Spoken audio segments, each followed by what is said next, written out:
This is a Gathering Heritage project interview recorded in County Louth.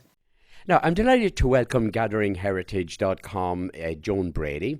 And Joan, of course, I've interviewed her on the radio many, many times about loads of different things, about marathons, keep fit, radios, women's rights, you name it, I've interviewed her about. But Joan, I'm going to talk to you this morning about something completely different. Hello, Harry. How are you? And lovely to meet you again. And Joan, this is something that you were involved with from the very beginning, and it had great effect on Ireland, north and south, which we tell people now in a second what it's about. But it had a great effect that it opened up people from Dundalk, or from the Republic, going up to the north, and from the north coming down to Dundalk. Of course, it is, or down to the south. It is called, of course, the Peace Train. Even relations would say to you, I don't really go up to the north. There was that thing about it. You didn't go up to do your shopping. Then, of course, everything changed over the years.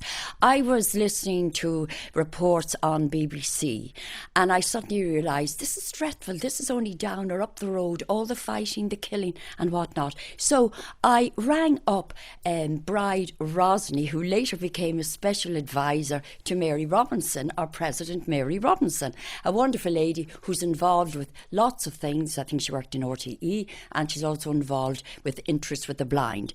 And I said to her, I'm just an ordinary housewife, but I feel dreadful. Is there anything we can do? So she referred me to Women Together.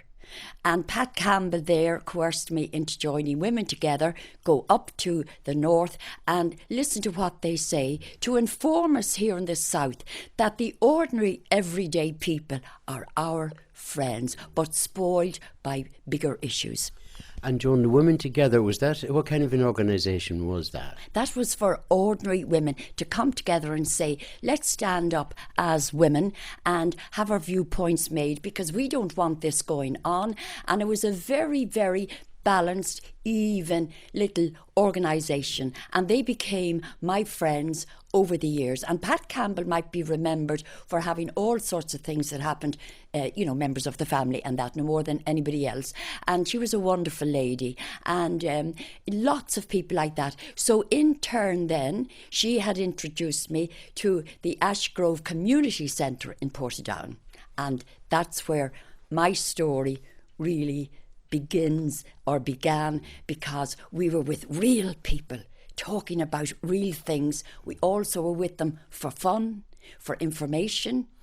All about the troubles. All about the troubles. But sometimes I'd be talking to a nice lady and she might tell me that her son had gone down a wrong road, and then I'd be talking to the lady beside her, and they'd both been very friendly with each other, saying, well, my son was okay, but I was a bit worried about him. And so they were Listen to the full interview on www.gatheringheritage.com.